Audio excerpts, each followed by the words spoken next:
Jeremy Sockman here today with a look at a movie that sets its sights on society and fires at full spread a message for all of us to absorb in our own personal ranges. It's Targets from 1968 starring Boris Karloff, and if you've moved behind cover and are peeking out to see what's going on here, get back down there and I'll join you so we can take a look. Byron Orlock is an old man movie star who just so happens to look exactly like Boris Karloff. When he realizes that there's not enough room for two old British men in the swinging 60s, he decides to retire. But he forgot about a personal appearance he agreed to make at a drive-in. And it's up to our pal in the sweater, Peter Bogdanovich, playing a movie writer/director, nice stretch there, Bogdo, to convince him not to sail off into that sunset on the Queen Mary. What have you got if you quit? Oh, Sammy, what's the use? Mr. Boogeyman, King of Blood, they used to call me. Marx Brothers make you laugh, Garber makes you weep, Orlock makes you scream.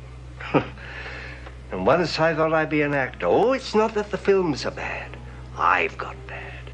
Now, meanwhile, blonde-haired smiler Bobby Thompson is stocking up on guns, shooting at targets with his pops, eating yummy meatloaf with his family, and trying to convince his wife to stay home from work for some hooky-nooky. Nothing seems to go right for the poor kid, so he climbs an oil storage tank and starts shooting at cars. He's pretty good too, racking up one hell of a high score before the cops show up and he takes off. He hides at the drive-in when he realizes that parked cars make easier targets than moving ones. He starts up blasting again just when old Byron shows up for his appearance. When his assistant Jenny gets hit, he gets pissed and slowly hobbles after the kid and, spoiler alert, gives him a caning he won't ever forget before the cops show up and bust him. That's what I was afraid of. Now, Targets was aptly named for sure. There's certainly quite a few targets on screen, from cars, to moms, to wives, to dads, to single guys, even tin cans. But beyond that, what are we to make of it? Well, old Peter Bogdanovich sure had something he wanted to say here, and it doesn't take a laser scope to figure out what that is. Petey is showing us a mad sniper on a rampage. He's remorseless, reasonless, and loves chocolate bars. He takes aim and hits again and again, racking up one hell of a body count by the end. But you know what finally stops him? When he sees a scene from The Terror up on the big screen. He's so horrified by that terrible movie that it leaves him totally prone to get beat up by a feeble 80-year-old man. That's right, the only thing more terrifying than actual violence is pretend violence. He really knows how to tell a story. Now look at this. Indeed he does.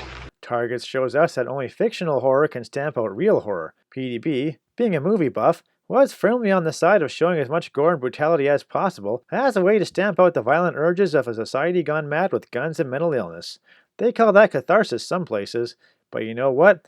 Even the ancient Greeks knew that was horse caca. Do the Chinese have a saying for that, too? You see, violence has always existed, and we've had movies for only a little over 100 years. If the ability for us to see fictional violence was going to cure our urges to commit real violence, it would have happened by now.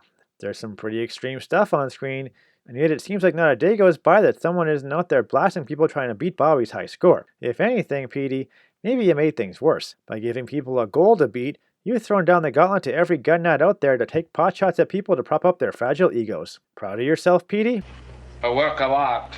So in the end, while Targets had something to say, it was one of those movies that maybe should have thought out its ideas a little more before opening its big mouth. Sorry, Bogdo, but I'm Jeremy Sockman, and I'm giving your debut Targets a hard pass.